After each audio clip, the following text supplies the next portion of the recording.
Smart and legal guidance download the application now. नमस्कार दोस्तों, सुबह के 10 बज चुके हैं और आज मैं आप लोगों के लिए एक नया लीगल सेशन लेकर आ चुका हूं।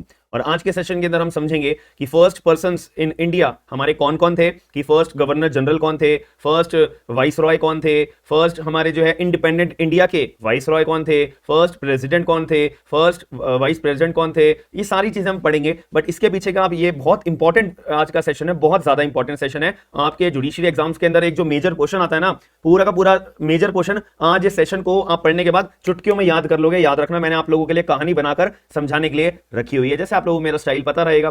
ठीक है। और दूसरी बात, आप लोगों को इसकी पीडीएफ आपको पता रहना चाहिए कि मेरी एप्लीकेशन के ऊपर इसकी पीडीएफ आपको अपलोड हो जाएगी।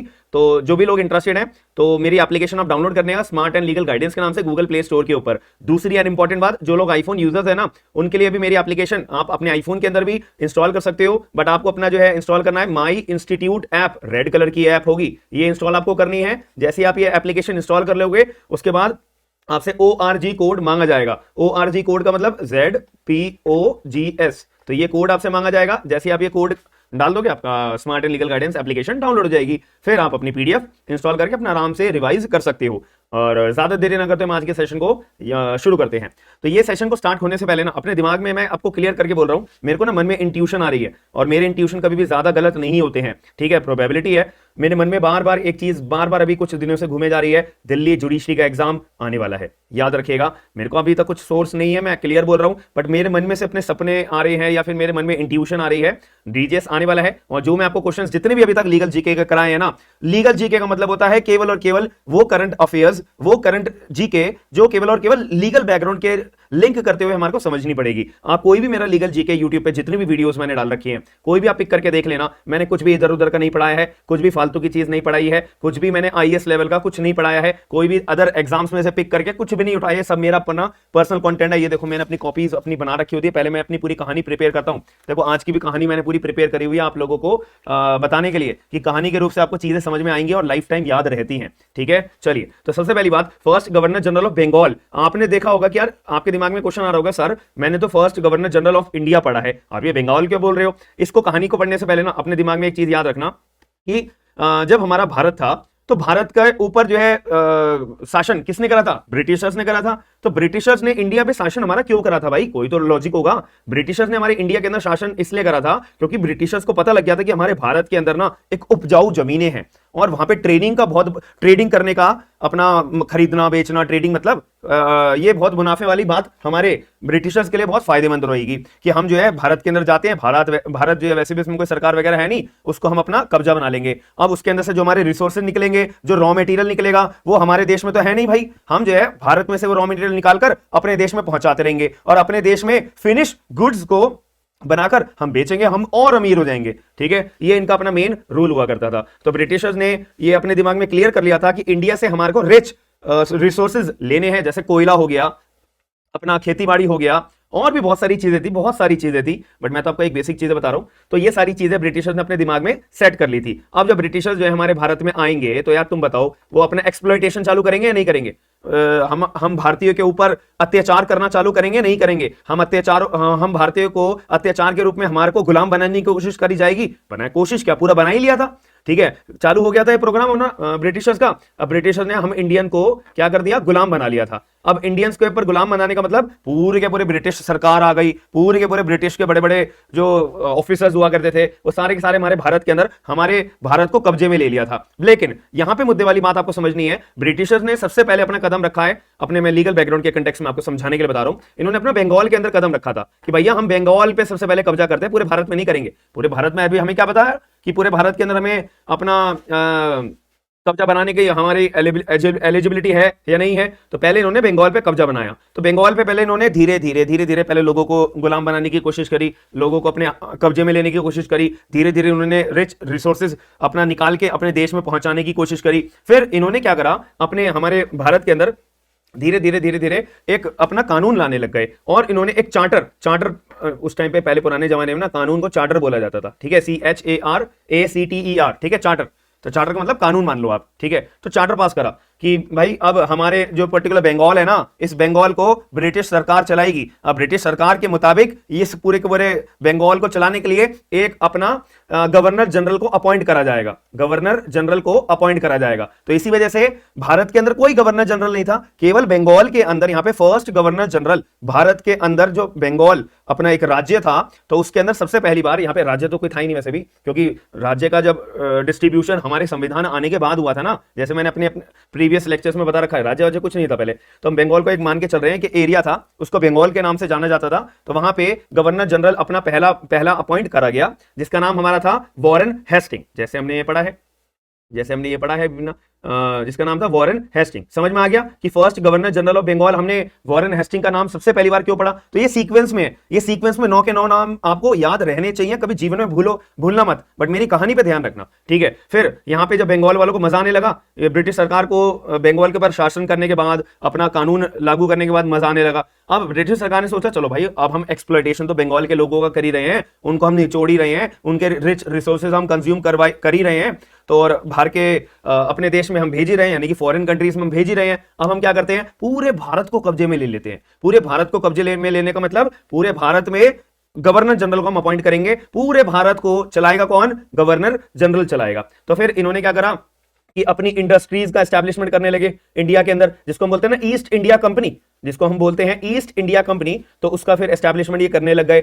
और उसके बाद अपना एक पूरे के पूरे उन्होंने, ब्रिटिशर्स ने क्या करा, भारत के ऊपर अपना कब्जा बना लिया, इंडिया के ऊपर पूरा कब्जा बना लिया। अब कब्जा बनाने के बाद ऑब्वियसली यार चार्टर लेके आएंगे, इन्होंने वही चार्टर लेके आए। चार्टर लाने के बाद उन्होंने बोल दिया कि फर्स्ट गवर्नर जनरल अब हमारा पूरा इंडिया का, मतलब पूरा इंडिया का अपना गवर्नर जनरल रहेगा। तो first governor general of India का फिर यहाँ पे जन्म हुआ था, जिसका नाम अभी मैंने आपको बताया ना, लॉर्ड विलियम बेंटिक। इतनी बात आपके दिमाग में क्लियर हो गई कि first governor general of India Lord William Bentinck को बोला जाता है। एग्जाम के अंदर ना क्वेश्चन पूछे जाते हैं कि first governor general of Bengal, आपको लगता होगा बंगाल तो हमारे भारत के अंदर है, तो भारत का ये पूछ रहा होगा एग्जामिनर, गलती से इसने इंडिया की जगह बंगाल पूछ लिया, but answer is no. The answer is Warren Hastings is the governor general of Bengal and lord William Bentinck is the governor general of India. लेकिन वो बाद में आया था, लेकिन हमारे भारत का तो फर्स्ट था ना। क्लियर हो गई बात? चलो फिर इसके बाद क्या हुआ, ब्रिटिश सरकार अपना शासन करती रही, रिच रिसोर्सेज निकालती रही, बाहर भेजती रही, वगैरह वगैरह। फिर यहां पर क्या हुआ कि अब ब्रिटिश सरकार का पास अपना कंट्रोल था, ब्रिटिश गवर्नमेंट के पास अपना कंट्रोल था। ब्रिटिश गवर्नमेंट ने कंट्रोल किसको दे दिया? ब्रिटिश क्राउन को। ब्रिटिश गवर्नमेंट ने फिर आगे चल के अपना कंट्रोल, भारत का कंट्रोल किसको दे दिया? ब्रिटिश क्राउन को, कि ब्रिटिश क्राउन आप ही संभालो। मतलब था दोनों सब कुछ सेम, ठीक है, सब कुछ सेम था, बट वहां पे आपको बताया ना, राजा का शासन हुआ करता था, महारानी का शासन हुआ करता था। तो ब्रिटिश सरकार ने अपना जो भारत को कंट्रोल ले रखा था, वो कंट्रोल किसको दे दिया? ब्रिटिश क्राउन को दे दिया। इतनी सी बात हो गई। अब इसके बाद जब ब्रिटिश क्राउन की बात आई, ब्रिटिश क्राउन वालों ने बोला नहीं भैया, हम तो गवर्नर जनरल का नाम बदलकर हम तो वाइस रॉय रखेंगे, हमारे को गवर्नर जनरल नाम पसंद नहीं आ रहा, हम तो वाइस रॉय नाम रखेंगे। तो उन्होंने क्या करा, फिर गवर्नर जनरल का नाम हटाकर वाइस रॉय कर दिया। जो गवर्नर जनरल काम करता था वही वाइस रॉय का काम था, बिल्कुल सेम था, कोई भी दिक्कत नहीं थी, बस नाम चेंज कर दिया था। फिर से नाम चेंज हो गया। फिर इसके बाद बंदे की यार एक उम्र भी हो जाती है, बंदा मर भी जाता है, उसके बाद तो नया बंदा आएगा ना फिर अपॉइंट करने के लिए। फिर एक बंदे को तुम विलियम हेस्टिंग को तुम लॉर्ड विलियम हेस्टिंग को नहीं, गलत नाम बोल रहा हूँ, क्या नाम है इसका, हाँ लॉर्ड विलियम बेंटिक, मैं हेस्टिंग बार बोले जा रहा हूँ। लॉर्ड विलियम बेंटिक को थोड़ी ना तुम हमेशा यार उसको तुम गवर्नर जनरल तौर पे वाइस रॉय भी बना दोगे, बहन बंदा मरता भी है कोई, ठीक है। फिर वाइस रॉय हमारा आया। तो अब नेक्स्ट क्वेश्चन आता है कि first viceroy of India कौन बना हमारा? First viceroy of India हमारा कौन बना? इसके अंदर हमारा जवाब जाता है ये लॉर्ड कैनिन जो है हमारा first viceroy of India बने। अब क्यों बने मैंने आपको बता दिया ना, नाम चेंज हो गया था, बाकी सब कुछ सेम था। तो हमारे दिमाग में भी 3 क्वेश्चन हमें याद हो गए। एक मिनट यहाँ पे लिख देते हैं, फर्स्ट सेकंड थर्ड, आंखें बंद करो सभी लोग। तो first governor general of Bengal कौन थे? Warren Hastings. और उसके बाद first governor general of India कौन थे? Lord William Bentinck. फिर उसके बाद वाइस रॉय आए, तो first viceroy of India कौन रहे हमारे? लॉर्ड क्या नाम है? लॉर्ड कैनिन, ठीक है, लॉर्ड कैनिन। इतनी बात क्लियर हो गई? चलो जी, इसके बाद क्या हुआ? फिर इसके बाद चलते फिर हमारे भारत के अंदर फिर एक रिवोल्ट हुआ था, ठीक है, रिवोल्ट हुआ था हमारे भारत के अंदर, ठीक है, रिवोल्ट हुआ था, लड़ाई झगड़ा हुआ था ब्रिटिशर्स के साथ में। हमारे भारतीयों ने वैसे तो रिवोल्ट एक यहाँ भी हुआ था, ठीक है, एक रिवोल्ट यहाँ भी हुआ था। इसको हम इंडियन हिस्ट्री का ये टॉपिक है, जब इंडियन हिस्ट्री पढ़ते हैं उसमें आता है, ठीक है। 1857 का जब रिवोल्ट नहीं हुआ था, तो उसमें ब्रिटिशर्स को हमारे भारतीयों ने बता दिया था कि बेटा हम भी कोई चीज़ हैं, हम भी अगर अपना भारत तुमसे कब्जा मुक्त कराना चाहे ना, तो हम करा सकते हैं, याद रखना। फिर ऐसे एक रिवोल्ट और हुआ था, ठीक है। फिर इसके बाद जो ब्रिटिशर्स थे वो एग्री कर गए, ठीक है भाई हम भारत छोड़ने को रेडी हैं, हमने जो भारत पे कब्जा बनाया हुआ है हम वो छोड़ने को रेडी हैं भाई, हमारे को भारत का ऊपर अब कब्जा करने की कोई जरूरत नहीं है, अब हम तुम्हारा भारत छोड़कर जा रहे हैं। अब एक बात बताओ, क्या यहाँ पे एकदम ब्रिटिश क्राउन या ब्रिटिश सरकार अपने जो ब्रिटिशर्स थे इंडिया के अंदर, क्या उनको फ्लाइट में वापसी बुला लेती है? एकदम नो। एक सिस्टमेटिक तरीके से तो कामकाज चलेगा ना, ऐसे तो है नहीं सब कुछ छोड़ छाड़ के एकदम ब्रिटिशर भाग जाएंगे, नहीं। तो एक सिस्टमेटिक तरीके से यहां पर एक लास्ट हमारा वाइस रॉय को अपॉइंट करा गया था, एक लास्ट वाइस रॉय को अपॉइंट करा गया था जिसका नाम था लॉर्ड माउंटबेटन, जिसका नाम था लॉर्ड माउंटबेटन। अब इसके ऊपर एक जिम्मेदारी दे दी थी कि भाई देख लॉर्ड माउंटबेटन, तेरे को जो है ना पूरे के पूरे भारत को कंक्लूड करके भारत जो है सौंपना है इंडियंस को, ठीक है, भारत को तुझे सौंपना है इंडियंस को, ये तेरी जिम्मेदारी है लॉर्ड माउंटबेटन, कोई झोल झपटा मत करियो, कोई झोल मत करियो। इतनी बात क्लियर हो गई। तो अब यहाँ पे एक क्वेश्चन आ जाता है, last vice Roy of India कौन थे? Lord Mountbatten. अब उसके बाद लॉर्ड माउंटबेटन ने ना भारतीयों को एक सजेशन दिया कि भाई तुम जो है ना अपना संविधान बना लो, एक अगर तुम अपना संविधान बना लोगे तो पूरा भारत जो है ना तुम्हारा सिस्टमेटिक तरीके से फिर कामकाज करना चालू हो जाएगा, अगर तुम्हारे पे अपना संविधान नहीं होगा तो यार बहुत दिक्कत वाली बात होगी। तो यहाँ पे फिर सजेशन दिया गया कि यहाँ पे तुम एक अपनी कॉन्स्टिट्यूएंट असेंबली बना लो, अगर तुम अपनी कॉन्स्टिट्यूएंट असेंबली बना लोगे तो अलग अलग लोगों का दिमाग बनेगा, अलग अलग लोगों के दिमाग आ जाएंगे, तो जब अलग अलग लोगों के दिमाग आ जाएंगे तो तुम्हारे को अपने संविधान को ड्राफ्ट करने में बहुत ईजी रहेगा। इतनी सी बात यहाँ पे क्लियर हो गई। तो यहाँ पे कॉन्स्टिट्यूएंट असेंबली बनाई गई थी अपने संविधान को ड्राफ्ट करने के लिए। अब इतने टाइम में भाई कोई ना कोई तो सरकार चलाएगा ना, मतलब सरकार तो थी नहीं, इतने टाइम में कोई ना कोई तो भारत को संभालेगा। तो एक नाम के लिए यहां पर लॉर्ड माउंटबेटन को बोला भाई कि तुमने यार हमारे को बहुत अच्छे अच्छे सजेशन दिए, तो ऐसा कर तू ही हमारा एक वाइस रॉय बन जा, एक नाम का डिसीजन हम लेंगे, ठीक है, डिसीजन हम लेंगे, हमारी मर्जी चलेगी। हमारी मर्जी कौन? जो कॉन्स्टिट्यूएंट असेंबली में जो मेंबर्स थे ना वही अपना कामकाज पूरे देश को चलाएंगे, वही अपना डिसीजन लेंगे, बस देखो एक नाम की हम चेयर दे देते हैं वाइस रॉय की। तो यहाँ पे एक नेक्स्ट क्वेश्चन आता है कि first viceroy of independent India, आजाद हो जाने के बाद भारत के पहला वाइस रॉय कौन था? हमारा लॉर्ड माउंटबेटन, जिसका कुछ काम नहीं था, कुछ भी काम नहीं था, सारा का सारा काम कॉन्स्टिट्यूएंट असेंबली के अंदर जो मेंबर्स बैठे हुए थे वही पूरे देश को चलाते थे, वही रूल्स गवर्न करते थे, बट एक नाम का लास्ट वाइस रॉय यहां पे बना दिया था लॉर्ड माउंटबेटन को। इतनी बात क्लियर हो गई। फिर इसके बाद यहाँ पे कॉन्स्टिट्यूएंट असेंबली ने बोला कि नहीं अब लॉर्ड माउंटबेटन को भगाओ यहाँ से, हम अपने भारतीय बंदा बिठाएंगे, हम अपने भारत का वाइस रॉय बनाएंगे अपने एक डेजिग्नेटेड पोस्ट के लिए। अब चाहे काम को आज कुछ नहीं है, हम अपने भारतीय बंदे को बिठाएंगे, अब हम इतने कॉम्पिटेंट हो गए अपने देश को चलाने के लिए, संविधान हम अपने देश को ड्राफ्ट कर रहे हैं, तो ये बाहर का बंदा हमारा वाइस रॉय बन के क्यों बैठा हुआ है, इसको भगाओ यहाँ से। तो इसके बाद क्या हुआ? हमारे फर्स्ट एक क्वेश्चन देखो यहाँ पे लिखा हुआ भी होगा ना, देखो यहाँ लिखा है ना, first viceroy of independent India Lord Mountbatten. फिर हमारे देश के आजाद हो गया था फिर इसके बाद हमने अपना इंडियन वाइस रॉय बनाया। तो first Indian viceroy of independent India, उनका नाम था सी राजा गोपालाचारी, राजा गोपालाचारी, राजा गोपालाचारी, यही नाम है ना? हाँ यही है, सी राजा गोपालाचारी। तो अब हमारे दिमाग में एक और क्वेश्चन क्लियर हो गया कि first Indian governor general of independent India क्यों बनाए गए थे? ताकि भारत जो बाहर का बंदा था उसको भगाने के लिए, अपना इंडियन बिठाने के लिए, ताकि हमारे मन की संतुष्टि मिले कि हमने अपने इंडियन को वाइस रॉय बनाया हुआ है। इतनी बात क्लियर हो जाती है। फिर इसके बाद चलते चलते हमारा संविधान अपना ड्राफ्ट हो गया, पूरा कंप्लीट हो गया।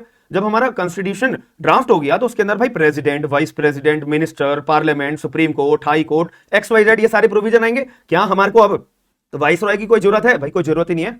हमारे भारत के अंदर तो सरकार बनेगी, वही सरकार चलाएगी, वाइस रॉय का कोई काम नहीं है। तो अब first and last of Indian viceroy of independent India is C Rajagopalachari, इनका ही था। फिर इसके बाद हमारे भारत में संविधान आ गया, इंडियन कॉन्स्टिट्यूशन जो है लागू हो गया था। बताओ कब हुआ था अनफोर्स हुआ था 26 जनवरी 1950 को। अनएक्ट कब हुआ था? 26 जनवरी 1949। उस टाइम भी कुछ प्रोविजन हमारे एनफोर्स हो गए थे, बट पूरा कंप्लीट संविधान हमारा 26 जनवरी 1950 को लागू हुआ था। ठीक है, इंडियन कॉन्स्टिट्यूशन हमारा लागू हो गया था। ठीक है, अब जब संविधान लागू हो गया तो वाइस रॉय का क्या काम है? फिर यहाँ पे हमारा प्रेसिडेंट के इलेक्शन हुए, प्रेसिडेंट को चुना गया, वाइस प्रेसिडेंट को चुना गया, प्राइम मिनिस्टर साहब को चुना गया, फिर इसके बाद एक चीफ मार्शल को भी चुना गया था। तो यहाँ पे क्वेश्चन आता है कि फर्स्ट प्राइम मिनिस्टर प्रेसिडेंट साहब कौन थे हमारे? First president of our India, तो इनका नाम आता है डॉक्टर राजेंद्र प्रसाद। ठीक है, अभी मैं पढ़ा भी दूंगा। और फर्स्ट फिर वाइस प्रेसिडेंट का नाम क्या आता है? Vice president of our India, इनका नाम आता है डॉक्टर राधाकृष्ण। ये जो है हमारी first vice president of India रही थी। अब इसके बाद फिर हमारा आता है first prime minister of India कौन रहे थे? पंडित जवाहरलाल नेहरू। ठीक है, ये जो है हमारे Pandit Jawaharlal Nehru first prime minister of India रहे थे। फिर इसके बाद साथ में हमने एक और व्यक्ति को अपॉइंट करा था जो बहुत इंपॉर्टेंट पोस्ट थी, फर्स्ट चीफ मार्शल। उनका नाम था जनरल सैम मानिक शाह। ये मानिक शाह मेरे हिसाब से कोलकाता से थे, ठीक है, मानिक शाह मेरे हिसाब से कोलकाता से थे। आप बताइए राजेंद्र प्रसाद जी कहाँ से थे? इनकी एक बार बायोग्राफी पढ़ोगे ना बहुत आपको अच्छा लगेगा। ये बिहार से थे, ठीक है, राजेंद्र प्रसाद जो थे ये बिहार से थे, ठीक है, क्लियर हो गया। तो जनरल सैम मानिक शाह, ठीक है। तो ये हमारे दिमाग में 9 व्यक्तियों का नाम हमारे को as a exam point of view बहुत ज्यादा इंपॉर्टेंट हो जाता है। मेरे हिसाब से आपको सब चीजें ये कहानी के रूप में याद हो गई थी कि फर्स्ट गवर्नर, आंखें बंद करो सभी लोग, first governor general of Bengal हमने क्यों बनाया था? क्योंकि ब्रिटिशर्स आए थे, ब्रिटिशर्स ने कानून बनाया था और सबसे पहले उन्होंने बंगाल के अंदर ये कानून बनाया था, तो इसीलिए वॉरेन हेस्टिंग। फिर इसके बाद जब उन्होंने पूरे इंडिया को कैप्चर कर लिया था, फिर इसके बाद लॉर्ड विलियम बेंटिक को first governor general of India बना दिया था। फिर इसके बाद ब्रिटिश सरकार ने क्या कहा कि भैया ब्रिटिश क्राउन को दे दो, फिर यहाँ पे उन्होंने वाइस रॉय बना दिए थे। तो first viceroy of India कौन थे? Lord Canning. फिर इसके बाद जब रिवोल्ट चालू हुआ था, फिर ब्रिटिशर्स ने अपने हाथ खड़े कर दिए थे कि हाँ भाई हम भारत को अब आजाद कर रहे हैं। तो उसके बाद आखिरी हमारा वाइस रॉय ऑफ इंडिया कौन थे? लॉर्ड माउंट बेटन, जिनका काम काज क्या था कि अपने पूरे देश को मतलब इंडिया को पूरा कंक्लूड करके आजादी दे देनी है। फिर उसके बाद हमारे लॉर्ड माउंट बेटन ने हमें कहा था कि भाई कॉन्स्टिट्यूएंट असेंबली बना लो, फिर हमने उसी को ही first viceroy of independent India बना दिया था, लॉर्ड माउंट बेटन। फिर हमने कहा कि यार हम अपने संविधान अपना खुद ड्राफ्ट कर रहे हैं, कॉन्स्टिट्यूएंट असेंबली अपनी ड्राफ्ट हमने बना ली है। तो इसके बाद हमने क्या कहा, अपने इंडियन को first Indian governor general of independent India कौन थे? सी राजा गोपालाचारी, ठीक है, इतनी बात भी याद हो गई। फिर इसके बाद हमारा संविधान जो है लागू हो गया था 26 जनवरी 1950 एंड एनफोर्स्ड हो गया था, बनके रेडी हो गया था हमारा 26 नवंबर 1949 को। फिर हमने वो कुछ था ही नहीं हमारा अपना ये वाइस रॉय वगैरह सिस्टम कुछ था ही नहीं। फिर फर्स्ट प्रेसिडेंट ऑफ इंडिया कौन थे? डॉक्टर राजेंद्र प्रसाद। फिर first vice president of India कौन थे? डॉक्टर राधा कृष्णन जी। फिर इसके बाद हमने प्राइम मिनिस्टर साहब को चुना था, first prime minister of India कौन थे? पंडित जवाहरलाल नेहरू। फिर इसके बाद हमने एक और पर्सन को चुना था, फर्स्ट चीफ मार्शल, तो इनका नाम था जनरल सैम मानिक शॉ, ठीक है, जनरल सैम मानिक शॉ। तो मेरी तरह आपने आईज क्लोज करके सारी चीजें बोली होंगी बिना देखे, ईमानदारी मेरे साथ रखना। अगर बाई चांस आपको कुछ याद ना आ रहा हो, जब आंखें खोल के आप देख लीजिएगा, ठीक है। तो आज की क्लास में इतना ही था। 9 बंदों का नाम बहुत इंपॉर्टेंट है, एग्जाम पॉइंट ऑफ व्यू से कभी भी कुछ भी कैसे भी कभी भी पूछ लिया जाता है, तो हमारे दिमाग में क्लियर रहना चाहिए। और एक इंपॉर्टेंट चीज आप लोगों को पता होगा कि जितने भी लॉयर्स हैं, एडवोकेट्स हैं और लॉ स्टूडेंट्स हैं, उन सभी लोगों के लिए मैंने 4000 legal draft complete A to Z आपको सारे के सारे हिंदी में भी डाल दिए हैं। तो हिंदी एंड इंग्लिश दोनों लीगल ड्राफ्ट आपको देखने को मिलेंगे। कोर्ट के ड्राफ्ट होगा, इनकम टैक्स, जीएसटी, कॉर्पोरेट, और टूल किट भी डाल रखी है मैंने एक आप लोगों के लिए, जानबूझ के डाल दी ताकि आपकी एक जो सोचने का दायरा है वो थोड़ा सा और बढ़ सके। आप कभी भी किसी के आगे अपना एक रिक्वेस्ट ना कर सको कि आप मेरे को ये ड्राफ्ट दे दीजिए, आप मुझे ये ड्राफ्ट दे दीजिए। 499 में सबसे चीपेस्ट रेट है पूरे इंडिया के अंदर, सबसे चीपेस्ट, कहीं भी जाके देख लेना आप, इससे बेहतर ड्राफ्ट आपको कहीं मिलेंगे नहीं। 100% एक्यूरेट है, 100% एडिटेबल है। इंडिया के किसी भी कोने के अंदर आप अगर प्रैक्टिस करना चाहते हो, 100% supreme court, high court, district court, civil court, tribunal, government offices, private offices, हर जगह ये आपके ड्राफ्ट एप्लीकेबल होंगे। याद रखना, केवल और केवल 499 रुपीज के अंदर ये ड्राफ्ट आपको देखने को मिल जाएंगे, केवल और केवल 499 में। मेरी एप्लीकेशन डाउनलोड कर लेना, वहां पे परचेज करने हो परचेज कर लेना, बहुत फायदेमंद है, ये लाइफ टाइम काम आएंगे आपके, याद रखें, आपके एग्जाम में भी काम आएंगे, मेरी बात याद रखिएगा। और अगर वीडियो पसंद आई है तो आपको क्या करना है? वीडियो को लाइक करना है, शेयर करना है एंड अपना point of view comment box के अंदर बता दीजिएगा। और शेयर जरूर करना, लाइक करे बिना बिल्कुल मत जाना। हम मिलते हैं नेक्स्ट सेशन के अंदर। बाय बाय, ठीक है।